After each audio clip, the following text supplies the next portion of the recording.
കലാപരിപാടികളുടെ ഉദ്ഘാടനം വൈകിട്ട് ചലച്ചിത്ര നടി നമിത പ്രമോദ് നിർവഹിക്കും. ആറ്റുകാൽ അമ്പ പുരസ്കാരം ചടങ്ങിൽ ഡോക്ടർ കെ ഓമനക്കുട്ടിക്ക് സമർപ്പിക്കും.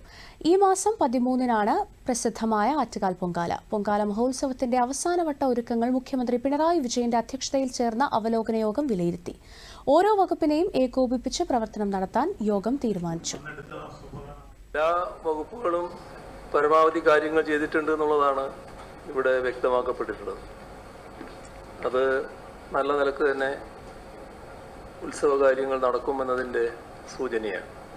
നല്ല ഗൗരവത്തോടെ വീക്ഷിക്കേണ്ട ഒരു കാര്യം, ഇവിടുത്തെ ധാരാളം ആളുകൾ വരുമ്പോൾ ഉള്ള അവർ കുടിക്കുന്ന വെള്ളം, എവിടുത്തെയും വെള്ളം ശുദ്ധമായിരിക്കണം. അത് നല്ല രീതിയിൽ ഉറപ്പുവരുത്താൻ കഴിയണം. കാരണം ഇവിടുന്ന് പോയി പിന്നെ അവർ മറ്റ് പ്രയാസങ്ങൾ അനുഭവിക്കാൻ ഇടവരുന്നത്. അപ്പോൾ എല്ലാം പറഞ്ഞിട്ടുണ്ട്, ഇവിടെ എല്ലാം നിങ്ങൾ പരിശോധിച്ചിട്ടുണ്ട്.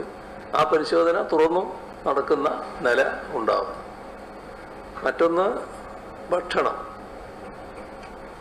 എല്ലാ സ്ഥലത്തും ലഭിക്കുന്ന ഭക്ഷണം മറ്റ് കേടില്ലാത്തതായിരിക്കണം.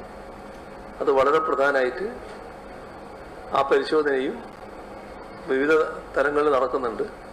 പ്രത്യേകിച്ച് ഭക്ഷ്യവകുപ്പ് പ്രധാനമായി ശ്രദ്ധിച്ചുകൊണ്ട് ആ കാര്യം തുടരണം. അതാണ് ഈ വരുന്ന ലക്ഷ്യങ്ങൾക്ക് നല്ല ആരോഗ്യ സുരക്ഷ നമ്മൾ പ്രദാനം ചെയ്യണം.